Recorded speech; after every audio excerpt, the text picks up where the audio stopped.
Mrs Shakil আপনি লিখেছেন ID থেকে, আমার স্বামী আমাকে বাবার বাড়ি যেতে দেয় না। তার মন চাইলে যেতে দেয়, মন না চাইলে যেতে দেয় না। আমাদের পারিবারিক কোনো সমস্যা নেই। আমি কি স্বামীর অনুমতি ছাড়া বাবার বাড়ি যেতে পারবো? আ প্রিয় বোন, আপনার প্রশ্নের উত্তরে বলতে চাই যে, যেকোনো স্ত্রী তার বাবার বাড়ি যাওয়া, বাবা-মার সাথে সম্পর্ক রাখা, যোগাযোগ রক্ষা করা এটা তার অধিকার। আল্লাহ তাআলা আমাদের সবাইকে রক্ত সম্পর্কীয় আত্মীয়স্বজনের সাথে সুসম্পর্ক বজায় রাখতে বলেছেন। অতএব ছেলেদের জন্য যেরকম তার রক্ত সম্পর্কীয় আত্মীয়স্বজনের সাথে সুসম্পর্ক বজায় রাখা, এটা তার জন্য যেমন কর্তব্য, একজন নারী হিসাবে স্ত্রীরও তার বাবা-মার সাথে সম্পর্ক রাখা এটা তার কর্তব্য। অতএব তার কর্তব্য পালনে বাধা দেওয়ার এখতিয়ার কিন্তু স্বামীর নেই। বিধায় আপনার স্বামী যদি আপনাকে মোটেই আপনার শ্বশুরবাড়িতে, আপনার বাবার বাড়িতে যেতে না দেন, তাহলে তিনি অন্যায় করছেন এবং তার তওবা করা উচিত। আর যদি তিনি আপনাকে যেতে দেন, কিন্তু হয়তো আপনি অনেক ঘন, ঘন যান, সেই জায়গায় তিনি বাধা সৃষ্টি করেন। এরকম যদি হয়, তাহলে সেক্ষেত্রে সেটা অন্যায় হবে না। এজন্য আসলে দেখা উচিত যে আপনি কি পরিমাণ যেতে চান, তার রেশিওটা কি? যদি আপনি যেটা যেতে চান সেটা আসলে আমাদের সমাজে স্বাভাবিকভাবে বাবা বাড়ির কাছে থাকলে মেয়েরা যতটা যায় তার চেয়ে বেশি, অথবা দূরে থাকলে যতটা যায় মানুষ অন্য ১০টা ফ্যামিলিতে, সেই ওরফ বা সেই প্রচলনের চাইতে অনেক বেশি আপনি চান, স্বামীর সাধ্যের চাইতে বেশি আপনি তার উপরে চাপাতে চান বা তার স্বামীর জন্য কষ্টের কারণ হয়, তাহলে সেক্ষেত্রে স্বামী আপনাকে বাধা দেওয়াটা অন্যায় নয়। এজন্য পুরো পরিস্থিতিটাকে পর্যালোচনা করে তারপর আপনাকে অ্যাকচুয়াল এবং কনক্রিট প্রশ্নের উত্তর দেওয়া যাবে। আপাতত যেটুকু বলবো সেটা হলো যে, একেবারে যদি আপনাকে যেতে না দেয় যে তুমি যেতেই পারবা না, কথাই বলতে পারবা না, অনেক সময় দেখা যায় মনোমালিন্যের কারণে অনেক স্বামী এরকম করেন, তাহলে সেটা অন্যায় হবে।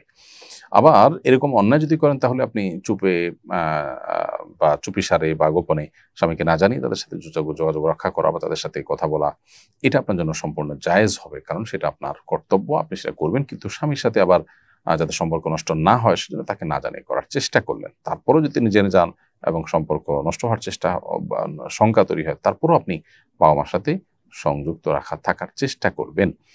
যদি বাবা-মা নিজেই বলেন যে, "না বাবা তুমি ভালো থাকো, মা তুমি ভালো থাকো, আমাদের এখানে না আসলেও চলবে।" তাহলে সেক্ষেত্রে আপনার জন্য এটা আবশ্যক নয়। তবে আপনার অধিকার আছে, আপনি তাদের সাথে যোগাযোগ করতে পারেন এবং যেতে পারেন, সেই যাওয়াটা যদি অস্বাভাবিক পর্যায়ে না হয়। কাতারে ইসরায়েলের হামলার প্রেক্ষিতে মুসলিম রাষ্ট্রের নেতারা দোহায় জড়ো হয়েছেন। ইসরায়েলকে উপযুক্ত জবাব দেওয়ার ক্ষেত্রে এটা কতটুকু ফলপ্রসূ হবে বলে আপনি মনে করেন? আ দেখুন, দুঃখের একটি বিষয় হলো যে আরব মুসলিম রাষ্ট্রগুলোর নেতারা বসেছেন এবং এই ধরনের বসাবসির আগেও হয়েছে।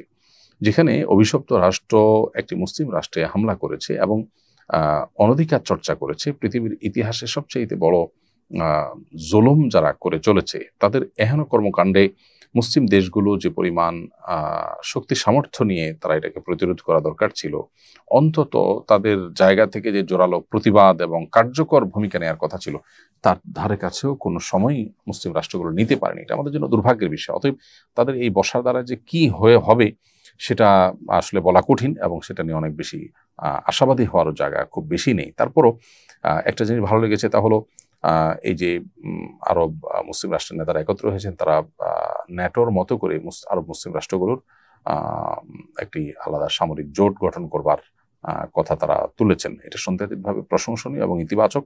এটা যদি কার্যকর হয়, আমার মনে হয় এটা মুসলিম বিশ্ব এবং আরব বিশ্বের জন্য ভালো কিছু বয়ে আনবে। আল্লাহ তাআলা আমাদেরকে ঈমানের চেতনা উজ্জীবিত হওয়া এবং আমাদের নেতাদের মধ্যে ঈমানের চেতনা আল্লাহ তাআলা উজ্জীবিত করার তৌফিক দান করুন তাদেরকে। এবং অভিশপ্ত দেশের এই জুলুমের পথ বন্ধ হোক।